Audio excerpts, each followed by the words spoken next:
My name is Barbara Nichols, and I'm a DC chapter member and former past president. So for part of this gala weekend is we wanted to celebrate the 25th anniversary of the chapter, but we also wanted to celebrate the members and determine what the members do and see what they do.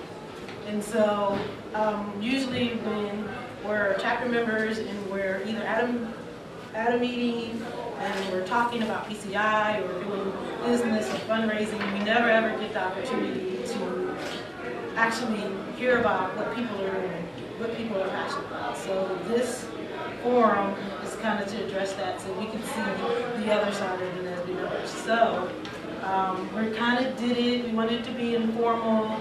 We didn't want the serious technical talk where there's nothing but equations on the slides. Yes. So we kind of decided that we want to try and do it in the style of a TED Talk.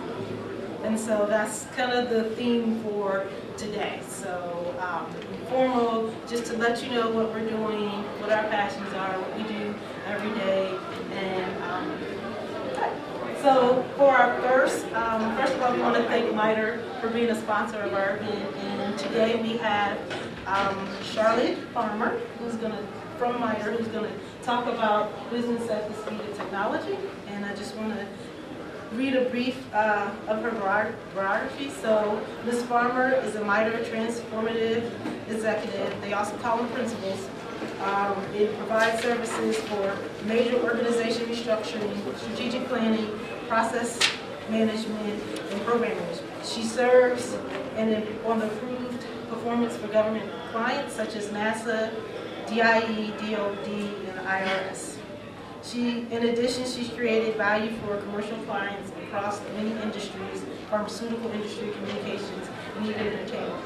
So prior to MITRE, she's led an enterprise excellence practice as Booz Allen Hamilton.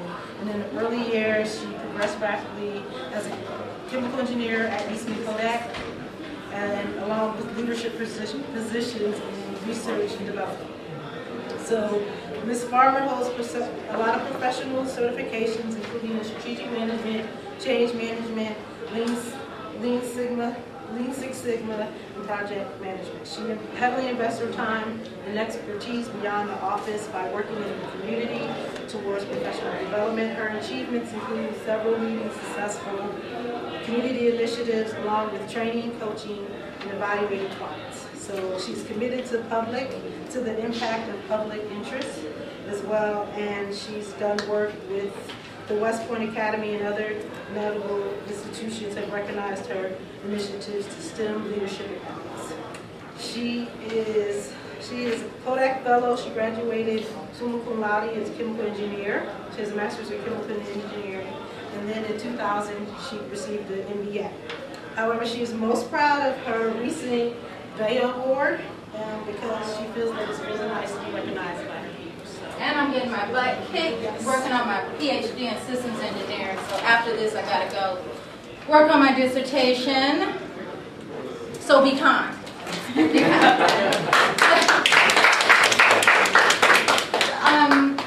What I want to do is kind of chastise all of us in the room, except a few. I'm hoping that there are a few that will be examples for us. So the first thing I want to know as we explore this whole notion of business at the speed of technology, if you're an employee, raise your hand. Okay, that's cool. If you're a student, raise your hand. Okay, cool. If you're a business owner, raise your hand. Yes! I celebrate you, I honor you, and I want to talk more about what it takes to start our own storefront. Why are we still employees? I have my excuses, you know. I have to have the insurance for the family. Why everybody else gets to have fun and explore their entrepreneurial dreams. And that's just a cop-out, right? I got to get with it, and if I'm going to preach this stuff, I got to do it. So let's explore this. At 2 this morning, I did this presentation. I wanted to actually live into my theory that we have this whole notion of the power of the internet. Why aren't we using it to our advantage? So I learned how to use this at 2. I did this presentation at 2:15 after learning how to use it. And so what you see is something that's working with the innovative juices. That's all it is. So here we go. So let's talk about my business. Does anybody care to share? I know with the TED Talk it's all good, so we'll talk about that during the Q&A. So on the internet, obviously, you've got people who will provide training, right? You've got your storefronts. You certainly have the opportunity to be entertained. And we'll dive into all of this because there's so much more. So this whole notion of cloud, I know it's cliche. At this point in cloud services, we all know what it is, we know how it is, but how do we, again, use it to power our business, right? So there are multiple clouds, right? There are public clouds. All of us have access to. There are private clouds within IBM or the big boys and girls. We'll never get into. Defense has its own cloud. There are hybrids. Some where they'll let you in just a little bit to do what you need to do. Amazon has some of those. You're not going to get behind their curtain, but you can use what they want you to have access to generate their business. More about that. So what are the services you get from these clouds, right? You get 3 basic services. You get to use their software and their hardware in some form or fashion. And there are permutations within that. So you can use platform as a service, we'll talk about that. You can use software as a service and then infrastructure as a service. And we'll dive in to each one of those. So let's start with platform as a service. Obviously, IBM is going to be that business to business. I'm not going there. I'm talking to the people in the room, the small business owners that are going to be big business owners one day, right? So obviously, we're going to use the Amazon, eBay, and any other tool out there that provides us with logistics services, order fulfillment, transactions so that we can use their tracking of internet purchases with credit cards, etc., etc. Frankly, has anybody in here sold anything on eBay or Amazon? I've definitely sold back a lot of old books that I don't want. I know that eBay right now will let you sell things free for the next 20 days, so I'm emptying out my house. All the things I don't know, I'm having an estate sale, an e-estate sale, and I'm getting rid of that stuff. Do it. So that's one lighthearted example of platform as a service, right? Software as a service.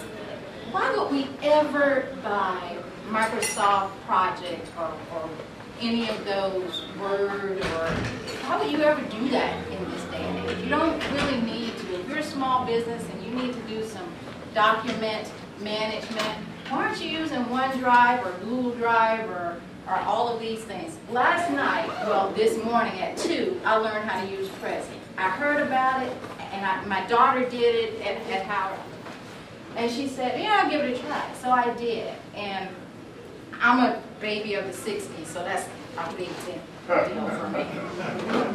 So this infrastructure as a service, let's slow down for a minute. We already started our business, right?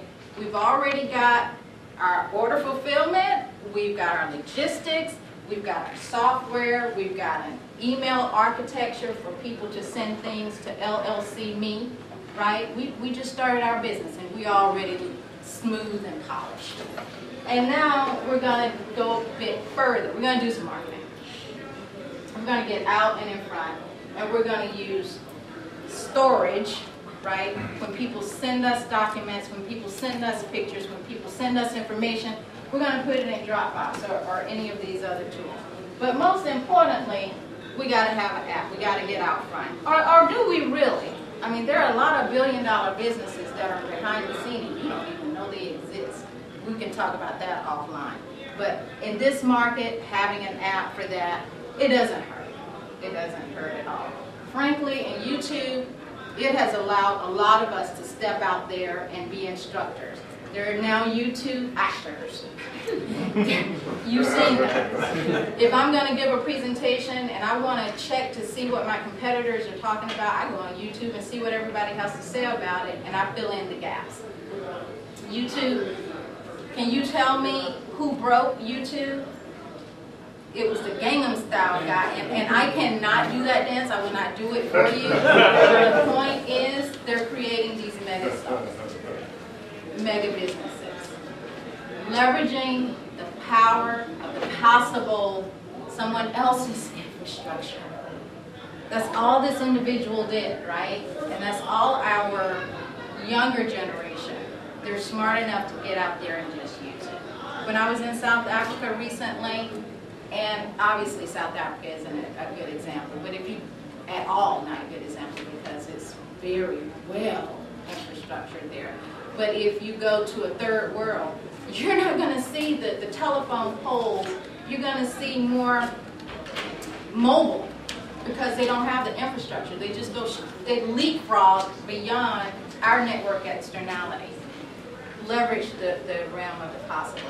So as I close, you know, I talk more about cloud, but I've got all these other dreams and aspirations, and that chemical engineering is still floating around in there somewhere. It's not really lost on me. I dream for the day when there will be a nanocomputer, not even a microcomputer, a nanocomputer, maybe a group of them, and they're at my service. And I mean, they may be injected in my earlobe or whatever, but they're tracking, they're monitoring my health, and if something goes wrong, they're gonna zoom in to whatever part of my body, fix it. They may activate a hologram doctor in front of me that talks to me and gives me the experience I want. They may send over a car to get me, right, and just take me to the nearest facility. I dream for that. Why do we have these phones? Why do we have them? Why don't we just have a transmitter and a receiver, maybe an earlobe or a filling? We don't need these devices. You can excite the particles around you and have that same conversation. This is the realm of the possible. And that's the thing that really excites me about technology and about us as engineers, and the ability to embrace all of this stuff that we learned in school, PCAM, calculus. I don't even remember half of it. But we're smart enough to take on the challenges before us and hopefully start our own thing, whatever it is. And so when I'm talking to you, I'm talking to myself, and hopefully I've listened to half of what I just said. And I'll go off and I'll start my own business, okay? No matter what it is. Any questions, thoughts? I'm the introvert, I'm sitting quickly.